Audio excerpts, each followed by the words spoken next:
Hello everyone, I'm Chris Wynn. Welcome to the ROKER Report podcast in association with the Sunderland Community Soup Kitchen, and we are back to build up to our next fixture at Swansea City this weekend. And to do this, we have the pleasure of being in the company of a striker who turned out for both clubs. And in fact, he played for our opponents in midweek, which was Blackpool, and our opponents last week when we travelled to Watford, and the week before that when we went down the road to the Riverside. And if that's not all, he also turned out for our opponents in a couple of weeks' time when we travelled to Ewood Park. So for those who are still guessing, today we are very pleased to be speaking to Danny Graham. Hello, Danny. Hello, mate. Nice to see you, and thanks for reminding me I was a bit of a journeyman as well. No, it was brilliant. It was brilliant looking through it. So how are you keeping? Yeah, very well, thank you. Obviously, adjusting to life, not as a professional footballer. Which was hard at times, mate. I'm not going to lie. I think, the day-to-day stuff, the routine and everything sort of laid out for you. And then also you're in a dressing room with 25 lads and staff, and you come away from that and it's a bit of a lonely place for a while. But, things are a lot easier now. I've adapted well to it. It probably took a few months to do that, but everything's on the up. Yeah. It's amazing. You do hear that. We talk to players quite a lot, and that transition. I think that there's more can be done about that. I think from kind of from the FA or the PFA's point of view and all that sort of stuff. But I mean, talking about kind of having your Saturday afternoons back. I mean, but does that just end up being? I mean, we were talking earlier about taxiing kids around and all that sort of stuff. It just gets gobbled up, doesn't it? It does get gobbled up, but listen, whenever there's games on, I'll make sure I'm watching them. I'm a massive football fan. I always will be. I love watching games. I love going around the grounds and soaking up the atmosphere, even though, I'm on the different side of the fence nowadays. But like I say, it's something I'll always do is go and watch football, and it'll always be part of my life. Yeah. I mean, I mentioned during that introduction, I mean, all of those clubs, and I actually took a quick look, and we take on 6 of your former clubs in the Championship this season. But I imagine you have to kind of sit on the fence a fair bit this season when all these clubs are facing each other. Yeah, listen, everyone says, the word journeyman gets mentioned a lot. I kind of try and look at it a different way. I was wanted by a lot of different managers at different clubs and, different cultures and meeting different people. And if I had my career, would I do it exactly the same? Yeah, probably would. I was never scared of moving if I had to go and play regular football. And, I think you can tell by that with the amount of games I've played throughout my career. Obviously you've mentioned your career there, and I'm looking forward to getting your insight into the kind of game at the weekend, but it'd be criminal not to talk about that career you had, because obviously, as you said, I mean, great career spanning 17 years, 174 goals in just over 600 appearances. It all started at Middlesbrough in the early kind of 2000s. Yeah. And I mean, when you think about that time at Middlesbrough as well, the amount of players who came through the ranks over those years. I mean, I think Stuart Downham was kind of a little bit before you, David Wheater, I think Lee Catmull was a bit after, yourself came through, quite a few others. So was it a good place to come through at that time? Yeah, it was an incredible place. A lot of people don't know that I come into Middlesbrough as halfway through second year YTS at the time. I was playing Northern League for Chesley Street and, going on trial here, there and everywhere. So to finally get that chance in the professional game was great. Middlesbrough was probably the perfect fit for me in that sort of sense, because the players you've mentioned, there was a conveyor belt of young lads coming through who were born in the North East region. And it was great to be part of. Like, the list could go on. You've got Ross Turnbull, Tony McMahon, Andrew Taylor. Like you say, Wheater, Catmull. The list is endless. Chris Brunt was there. Not many people knew that. So yeah, it was a great place to be at, and very fond memories of my time at Middlesbrough as a young lad coming through. It's funny you said YTS, and I know. On a few pods I've mentioned schools of excellence. I think probably the younger people now think we're speaking a different language or something. Yeah, like they will. that. Yeah. It's all changed. That's it. I mean, in those early years as well, obviously you were coming through and you did break through at Middlesbrough. I mean, you kind of made your debut quite early, but you had lots of loan moves. There was loan moves to Darlington, Derby, Leeds, Blackpool and Carlisle United, where you ended up moving to permanently. But I mean, how important was it for you to go out and get that experience? Because looking at some young players now, some of them don't seem to go out and kind of try and get that experience. They're quite happy to just sit at their clubs. Yeah, that's probably one of my biggest pet hates at the minute about the game. Clubs and players feel as though it's best, the state at their football club for their development. Well, to be honest, if you look at the 23s or the under 21s, which has gone back to now, is you're playing people your own age, apart from maybe 2 or 3 who are going to be 22, 23, who will be playing in that to get game time. So I think loans are massive. I had some horrendous loans with Leeds and Derby where, I wasn't very successful at all. But, looking back, did that stand me in good stead? I think it did. Scoring 20-odd goals in 20 games for the under-19s at the time and then going into men's football and finding it completely different, I think helped me. And then, I went to Blackpool, like you say. I didn't end up long there. And then you sort of find a club that fits, and that was Carlisle United. And I think I went there and scored 11 games and felt as though, at 20, 21-year-old, that was the right move for me to go and play first team football week in, week out. Yeah, was that a tough one though? Because I know you obviously would have wanted a breakthrough at Middlesbrough and become the permanent kind of in the starting 11, but was that an easy decision to make to get first team football? I think it was, yes. If you look at the players who were ahead of me, Viduka, Hasselbank, Ikubu, a young 20-year-old from Gateshead, at the time was nowhere near good enough to dislodge that sort of player. So I had it in my mind after the Carlisle loan move, I wanted to make it permanent, with the goal set in my mind that I want to get back up and play at the highest level again. And that's what I had in the back of my mind, and that's what I wanted to achieve, and that's what drove me on, to be honest. I mean, you talk about that drive because obviously you went to Carlisle, you ended up top scorer, I think joint top scorer for a couple of seasons. But I mean, that drive, obviously, because that gave you the platform to start going back up the leagues. I mean, was that the drive to think, well, you've been there because you played in the Premier League with Middlesbrough, but that was the aim to get back there? Yeah, of course, that was 100% the drive. You go to Rockcliffe and you see the facilities. The same with all the North East clubs, the training grounds and everything is, you don't want for nothing. Everything's there. You get your food, your clothes, your training kit's washed every day, and your boots are cleaned. And, for me, it was great to have the other side of that, and no disrespect to Carlisle. I absolutely loved my time up there, but it was a different culture, taking your own kits home to get washed. And, I think that helped me sort of realise that I wanted to get back to the top, at least the championship as soon as I could. So that's kind of stood me in good stead moving forward. Yeah. And actually, you see it now quite a lot in the England squad. A lot of players who either made a lot of loan moves down in the lower leagues or made moves down to the lower leagues and came up a bit like you did. I mean, do you think actually that almost makes you a little bit tougher, that you haven't always had, that support that you were talking about there, that actually you go down at the bottom, you play that probably a tougher style of football and kind of come back up? Yeah, I think if you look at, like you say, the England squad now, there's so many lads in that squad who are superstars now, but Harry Kane springs to mind, going to Leyton Orient. He was on the bench for Leicester in the playoffs when they got beat off Watford, and all them sort of experiences can be great for a young player at the time, although it mightn't feel like that. Later on, you'll look back and you'll go, do you know what, that's probably the kick up the backside I needed.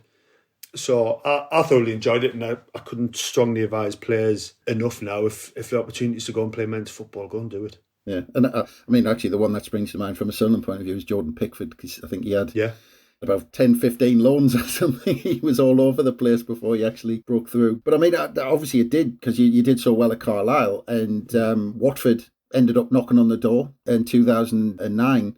And, I mean, what you did at Watford, I mean, Championship top scorer, PFA Team of the Year, Watford Player of the Season. I mean, it must have been a cracking time, stepping up to Watford from Carlisle and doing what you did there.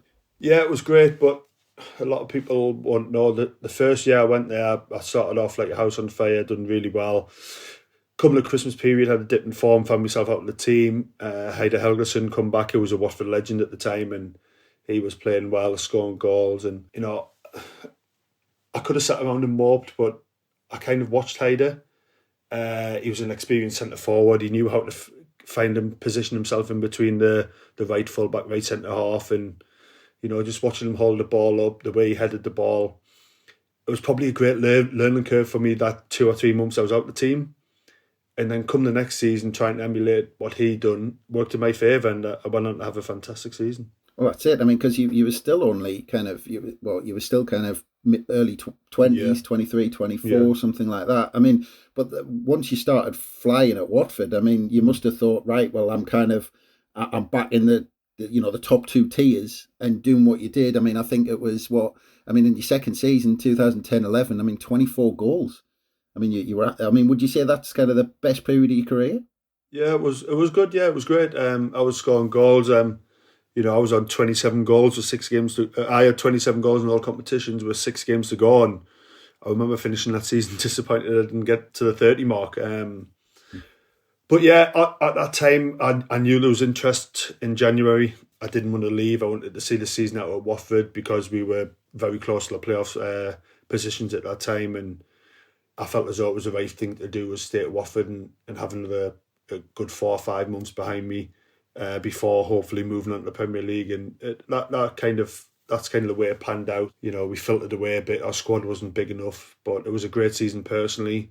And then, you just fingers crossed, you're hoping that one of the Premier League clubs come calling, which they did. And, I was delighted with that. Yeah. And just on a side note, I always remember around this time you were a cracking signing on Football Manager. I did sign you quite a few times around that time. But like you said, the bids started coming in, and I think obviously eventually it was kind of Swansea City who kind of just been promoted to the Premier League under Brendan Rodgers. I mean, I'm not sure what other clubs came in, but obviously, it seems like on paper it's a no-brainer because, they give you the opportunity to play, like stepping up to the Premier League again, because, I mean, that must have been special as well, because starting off there with Middlesbrough, coming down and taking you 5 or 6 years to get back up. I mean, that must have felt good to get back there. Yeah, it was unbelievable feeling. I remember I met Neil Warnock at QPR, Roy Hodgson at West Bromwich Albion, and then Brendan Rodgers the day after the playoff final when they beat Reading 4-2, I think it was, or 4-3, whatever the game finished. And within about 10 minutes, I remember just looking at my agent at the time to say, yeah, this is where I want to be. That, the way he spoke, the way he conducted himself, the way he wanted to play football, everything just seemed perfect. And, Brendan tried to sign me 2 years prior when he was at Watford, but then took off to Reading. So it was something I was aware of, that he'd wanted me for a number of years. So that also helped, when it come to make my decision. But that it sounds, when you just say it kind of off the cuff, but it sounds, I wouldn't really know what to do or where to look when you've got these personalities like Roy Hodgson, like Neil Warnock, because I imagine those two are persuasive as well, trying to get you to sign for them. Yeah, well, to be honest, it was probably one of them. I had the QPR meeting first, and I was obviously favouring that move at that time, and then quickly after that, I had the meeting with Roy Hodgson.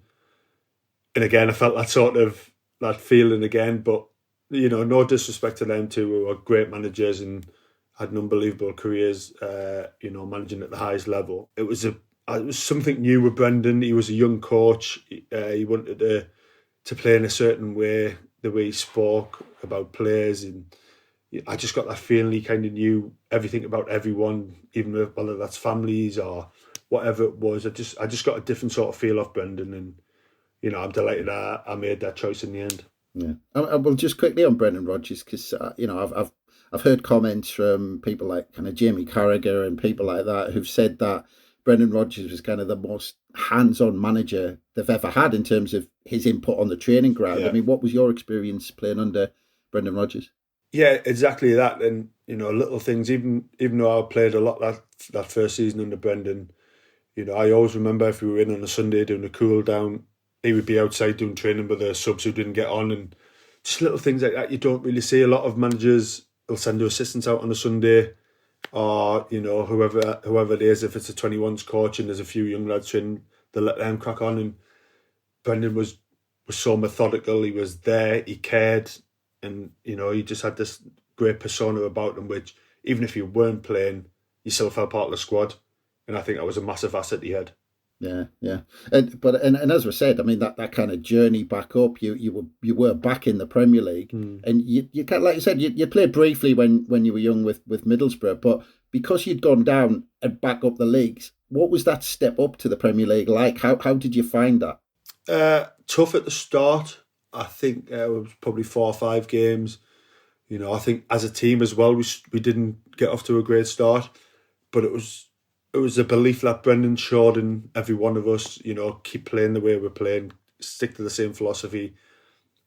Once you get one win, you'll get you'll put a run together, and that's exactly how it worked. It was almost like you knew what was going to happen, which was a mad feeling to have. But we beat Stoke at home 2-0. I managed to get my first goal, and then the goals started to flow quite freely after that. And the team was, every week I felt as though we were sort of raising our confidence levels. And, and by the time we come to January, I remember we played Arsenal at home, and, it was probably one of the best games I've played in the Premier League, where, Arsenal were renowned for a passing team, but we really did keep the ball off them exceptionally well that night. Yeah.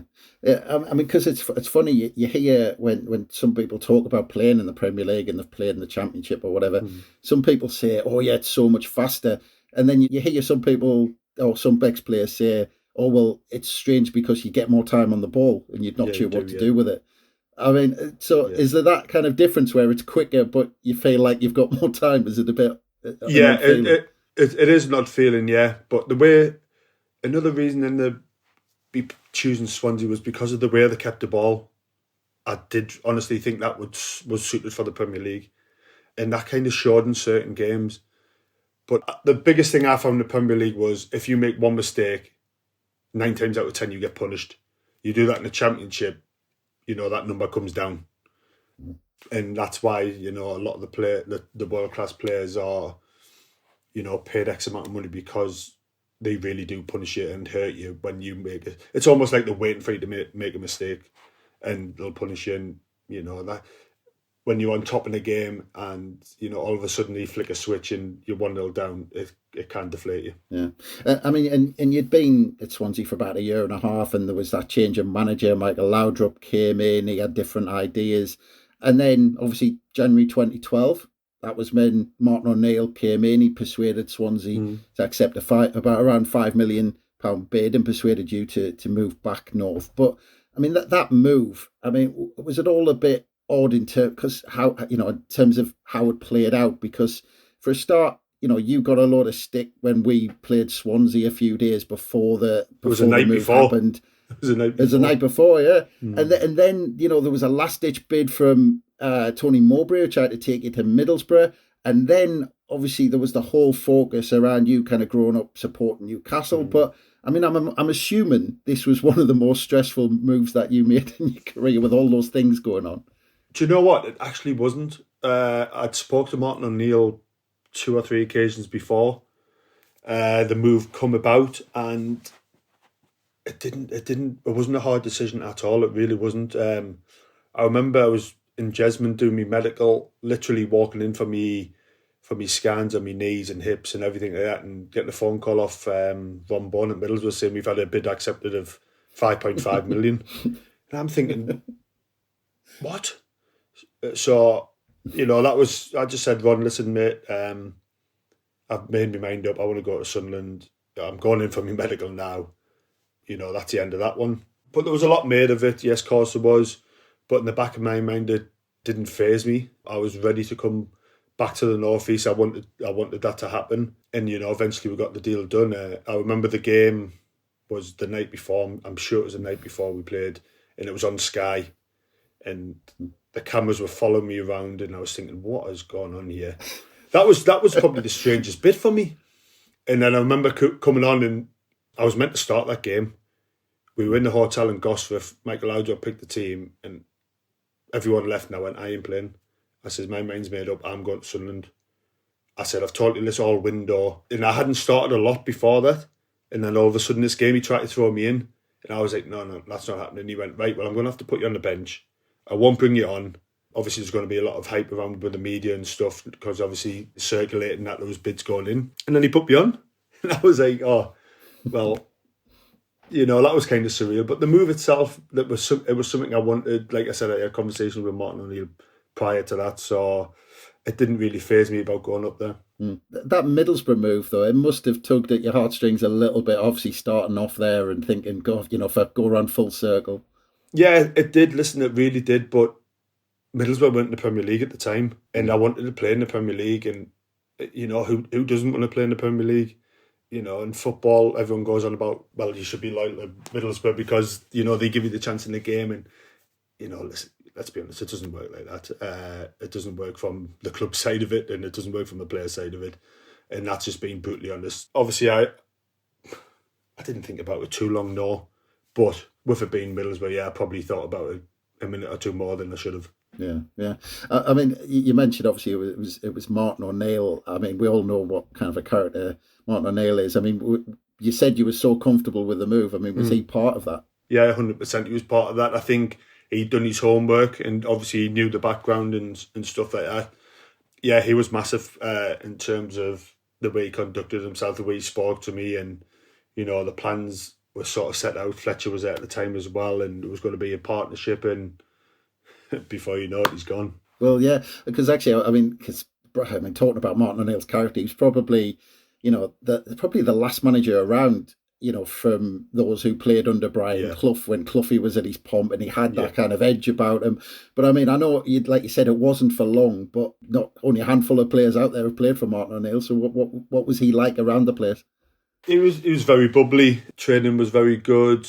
He was great with the lads. His man management was very good. If the lads were doing well, he would look after you with days off. But then on the flip side of that, if you had a few days off, for a fact you were in for a tough couple of days straight away when you come back. He just knew how to handle a dressing room full of big play. I'm not saying I'm a big player, but like you had your John O'Shea's and everything like that there before me, Fletchers and players like that, and he just had a way of dealing with them. And I just wish it had worked out differently and he'd stayed longer than he did, because everyone knows what comes next. Yeah. Well, I mean, when you came in, because we were on a bad run when you joined, we were in the middle of a bad run, I think. And then, I think the first seven, I think the 7 games that you were there, I don't think we got a win in those, because I think it had started before kind of you joined the club. But did you feel, as you joined, the mood around the place that things were kind of starting to slide, or was the place still bubbly when you joined? No, it was still bubbly, no. The good thing about Sunderland at the time, there was a big British core of players there.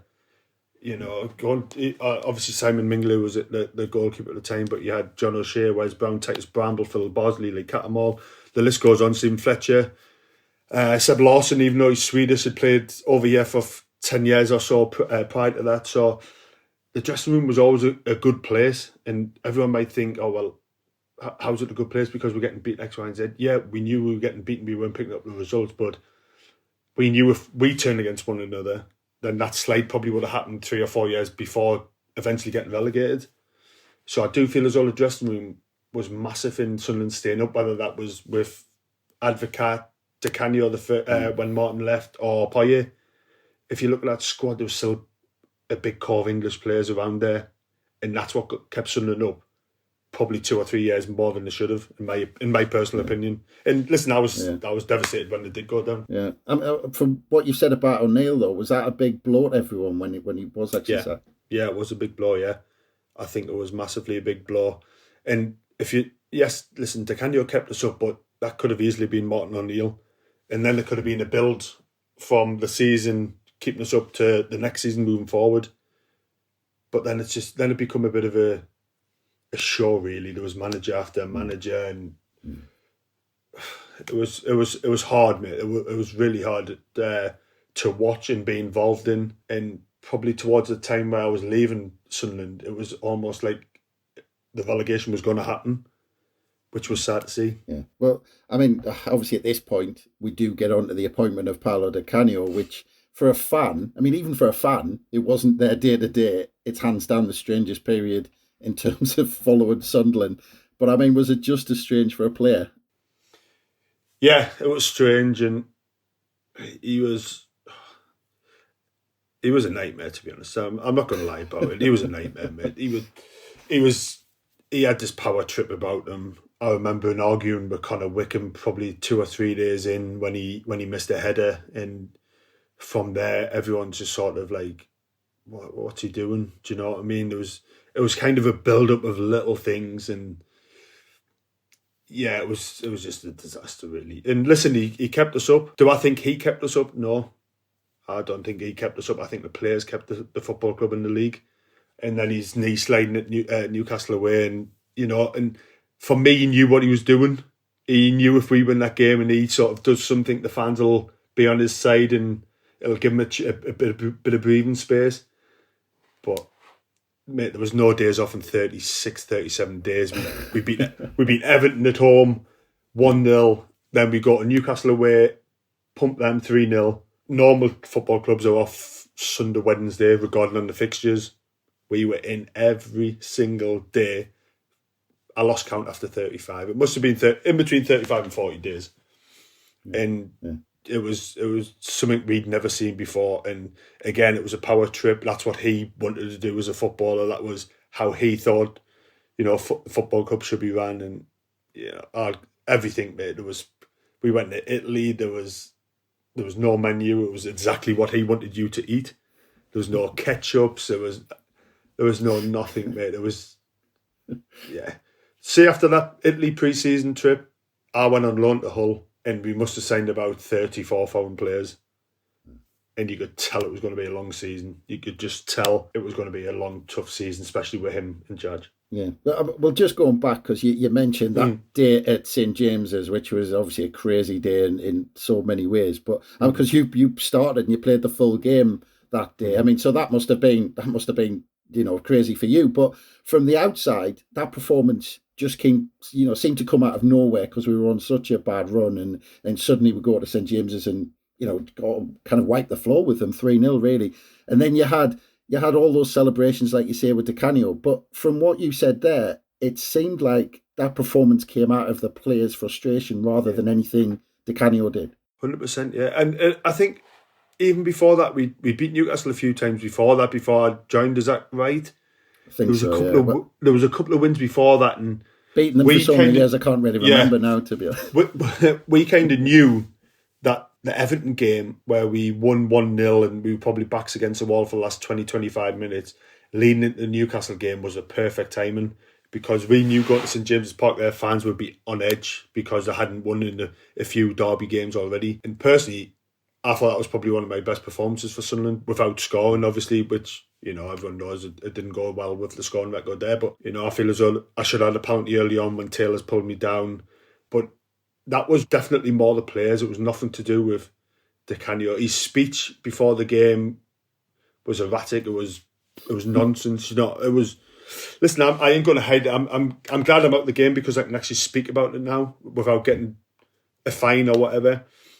It had nothing to do with him. He would ramble on about rubbish and talk about himself. And, even when we won the game, it was all about him. And, we by that point, you're just kind of like, right, okay, no problem. And, we'll kind of, when we go out on the pitch, we'll do it for ourselves more than we do it for you. Well, like you say, I mean, we had that great result against Newcastle, good result against Everton. But I was at Villa Park when I think we got thumped 6-1, I think, or 6-1, I think it was.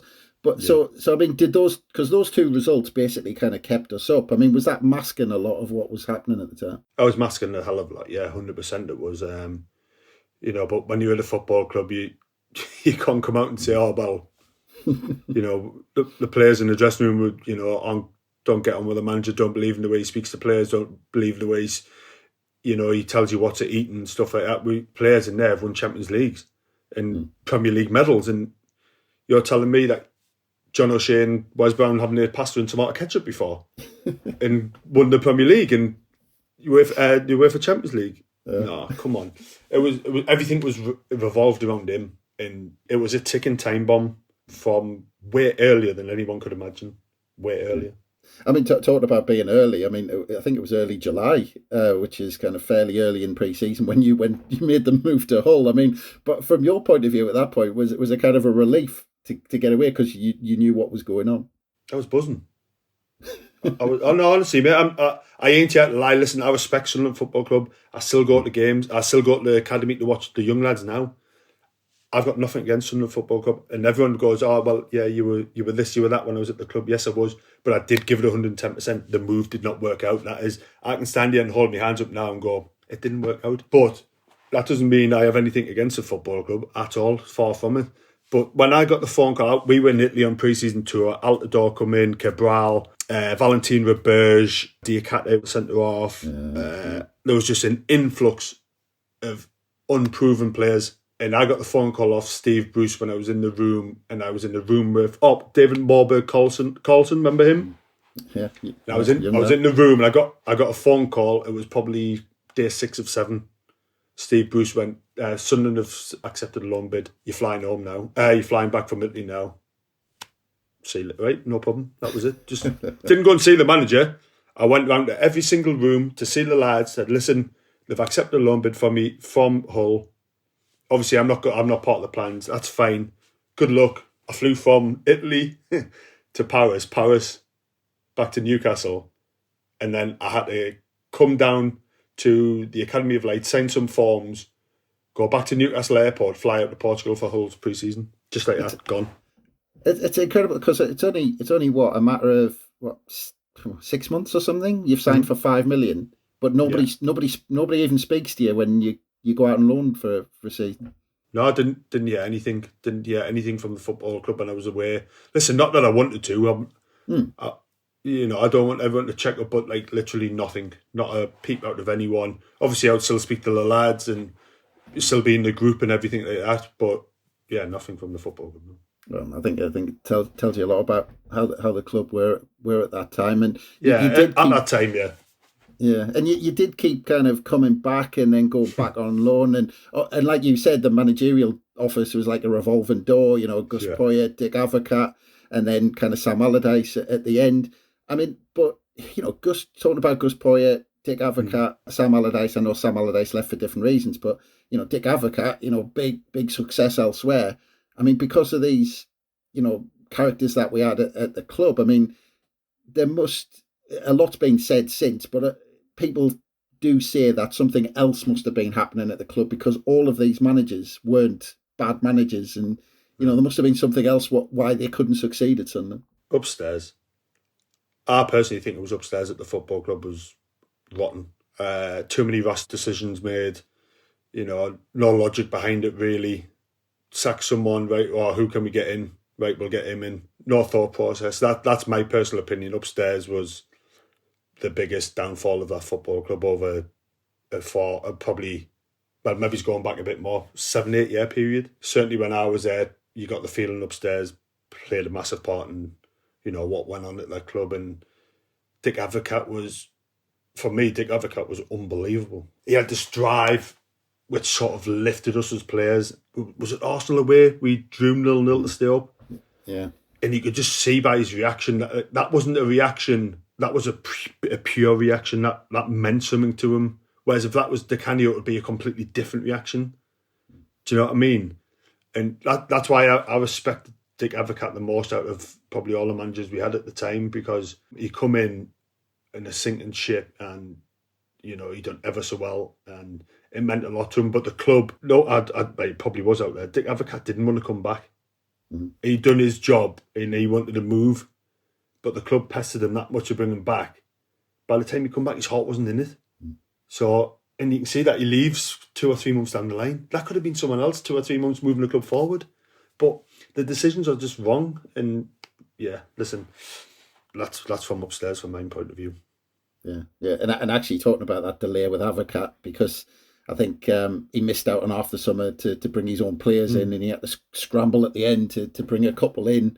I think he brought Yedlin in, and I think Jimin Lenz. Yeah, that's the one. Yeah. Spent a bit of money on him. But I mean, but while you were going out on loan, I mean, I imagine the messages go backwards and forwards to you, and the lads back at Sunderland must be like, "Oh, there's another one gone," and it must have just been for the lads who were there all the time. I mean, it must have just been, what is going on? Changing manager every 2 minutes. Yeah, listen, you can kind of accept a manager going, but to be at the football club, I was there 3.5 years, and I spent a lot of it on loan. And there was Martin O'Neill, Di Canio, Poyet, Advocaat, Allardyce.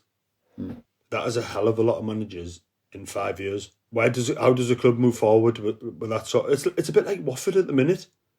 Like they've had about 5 managers in a calendar year. It just blows my mind, to be honest. And again, I don't know. That's got to come from above. That can't be a coincidence. Yeah. Similar stuff's happened at Sunderland, what's happened at Watford. The amount of managers to go through is beyond belief. And I know the Alex Neil situation was probably a bit different, but I don't know exactly what's going on. But you just kind of get that feel good factor about the place, and then he disappears. He goes to Stoke. Why has he gone to Stoke? What's wrong for him to go to Stoke? I mean, just talking about from your personal point of view, when you kept coming back, because you did, whenever you came back, you were always in the matchday squad. You were always kind of in and around the team. But, you know, the amount of appearances you made from the bench rather than starting 11, would you say that when you did come back and you were fit, that, you know, you maybe didn't get that run of games to kind of, you know, to get your eye in almost, because strikers need that run of games where they can actually get used to how the team are playing. Yeah. I come back every time after loan, you know, not known, but in the back of my mind thinking, I'm going to get back in this squad. My aim is to get back in this squad. I didn't want to be going out on loan here, there and everywhere. I didn't sign for that. But every manager who come in, without even looking at me over the course of a 6 weeks period, I was gone on loan. Then I come back and then I'm training, and then all of a sudden I'm back in the squads. So that was probably the hardest part to take. Do I think as though I should have been getting more game time? No, probably not. I didn't deserve it. I had a good run of games at the back end of the season with Di Canio.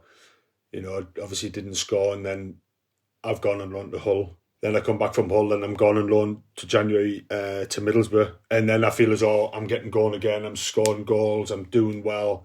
Confidence is slowly slipping back in. Go back in pre-season, bam, gone again. There was many times I just wanted to go upstairs and say, listen, rip my contract up. But then I stopped myself because I'm saying, no, I'm a bigger person. I will get back in the squad. And the players respected me. I respected them. And that's all I kind of needed to keep me going. And, you know, some of them were a big help, but in a difficult period of my career. Yeah. Well, you did eventually leave permanently in 2016 when you made the move to Blackburn Rovers. And then I think not long, I think it might have been in the first year that you were there, I think Tony Mowbray came in and replaced Owen Coyle, I think it was. And then you played for Tony Mowbray for about 3 years, which in football terms, when you think the average manager lasts 12 months or something like that. 4 minutes at Sunderland. Well, exactly. So I mean, 3 years is a hell of a long time. I mean, so I mean, how did you find playing for Mowbray at Blackburn, and actually because of that stage in your career and what came before it? I mean, that spell at Blackburn must have been fantastic for you to play all those games and in all those years you were there. Yeah, it was. Listen, I'd went on loan the back end of a season, done really well again, scored a lot of goals, felt comfortable. It was almost like the Carlisle sort of feeling, you know, well, obviously it was different because I was leaving to play first team football as a young lad at Carlisle, but I had the same feeling at Blackburn as I had at Carlisle when I went on loan, finished the season really well. And I was thinking, obviously my contract was running out with Sunderland, and obviously that wasn't going to be getting renewed, so it was an easy decision again for me to go, yeah, I want to go to Blackburn. And then even when I find myself at Blackburn, the fans are kicking off about the owners, the Venkies.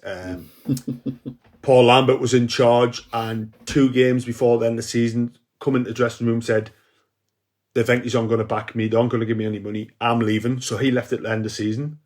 And then you're kind of thinking, oh, you kind of almost question, is this because of me as well? Do you know what I mean? This is my fault. But obviously Owen Coyle come in, and there was a big fuss because he was a Burnley manager, and Burnley and Blackburn are massive in East Lancashire, and so it was a bit of carnage. But then with all that still going on, I still wanted to sign for Blackburn because the fans were great with me. They took to me, I took to them. I was scoring goals again.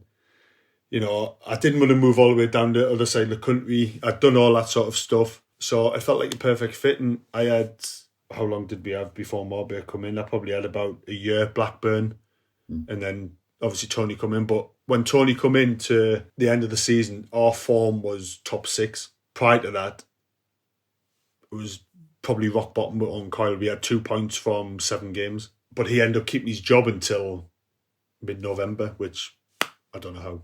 And then Mowbray come in, and obviously he tried to sign me before at Sunderland, when I was going to Sunderland at Middlesbrough.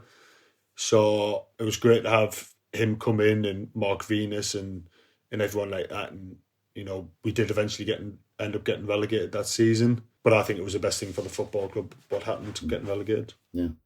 Well, I'll come back on to Tony Mowbray when we talk more about what's going on in Sunderland now. But obviously, when you finished up at Blackburn, it was 2020, and Phil Parkinson brought you back to Sunderland. I mean, and on this move, I mean, I'm interested on how that conversation with Phil Parkinson went in terms of persuading you, because the bizarre thing is, you kind of came in, and then you only started 4 games, and he brought you on from the bench 13 times. So, I mean, I'm wondering what that conversation was like, because it didn't seem like you got that much of a look in, to be honest. The conversation we had was not shown in how many appearances I made. It was a complete load of tosh, which he must have given me. I don't know why, because obviously for anyone who didn't know my background at the football club already, for him to come and sit in my house and say, you know, I like to play wing backs with 2 up front, and you and Big Charlie White can be a massive handful in this league, and everything like that, to come in and, like you say, I didn't even know them stats, but I knew I didn't start a lot. Yeah. And that's, to be fair, mate, that's why I probably chucked it in the end. I'm not going to lie. It was nothing to do with the football club. I was just sick of, by that point, I was sick of managers just talking waffle. And I'd seen it before at that club, and I didn't want to see it again. So, yeah, that's probably why I end up coming out of the game. I mean, that was part of the reason I asked, because when you look at the season before, you played 38 games in the Championship, and then you're persuaded to come back to Sunderland in League One, but you're only given 4 chances in the starting 11. It just wasn't meant to be, was it? Let's be honest. It just wasn't meant to be. I wanted to come back. I wanted to get Sunderland out of that league. Of course I did. You know, just to give a little bit back. I envisioned the move going completely different to the first time around. But for whatever reason, I just didn't end up playing. He's at Wrexham now, isn't he?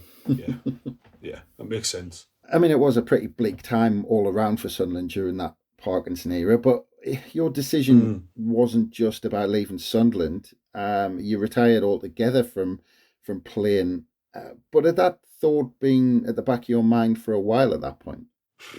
Probably over the Christmas period, yeah. That started to creep in.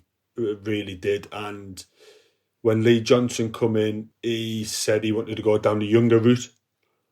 It was like a bit of a breath of fresh air. To hear someone actually saying, being honest, open, which all it takes was so refreshing. He said he wanted to go down that route. So, you know, should we cancel the contract by mutual consent? Well, yeah, that's fine. If that's how you want to think it, you're the manager.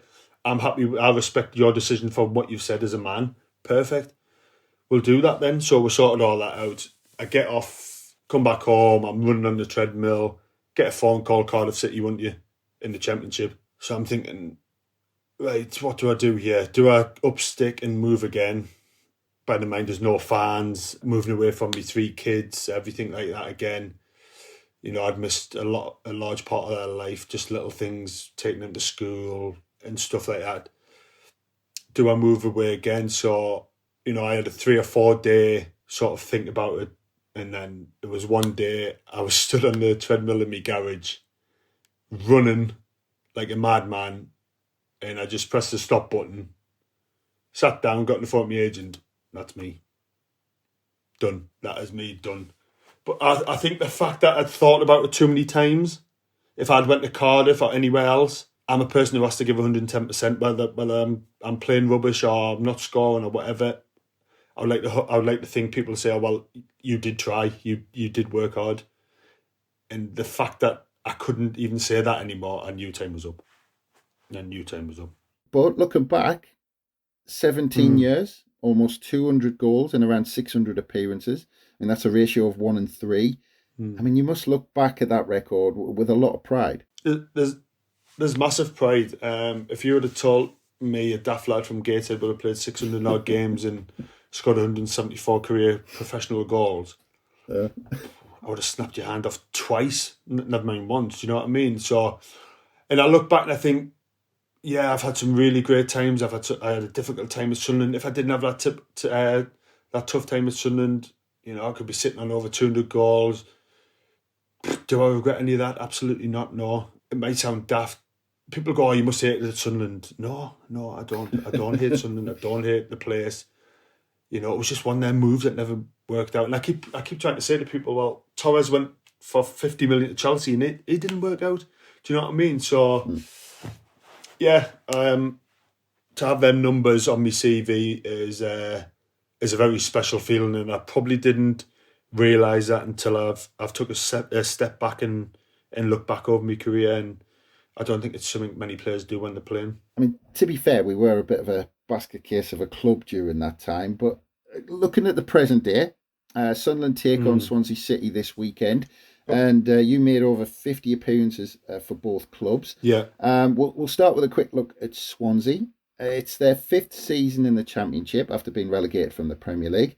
Last season they finished down in 15th, which from the outside looked like that came as a bit of a shock for them, especially after those 2 consecutive seasons finishing in the playoffs. And they've got Russell Martin in charge now. I mean, he's known for playing good football, but I mean, do you think Swansea is still suffering from parting company with Steve Cooper?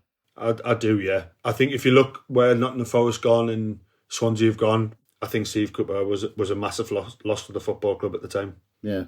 And not knowing really where kind of Swansea are at the minute, but because obviously I'm not sure if the aim for Swansea is actually to get promotion or if it's to give Russell Martin a bit of time to actually rebuild the team and kind of build the squad as he wants for a couple of years.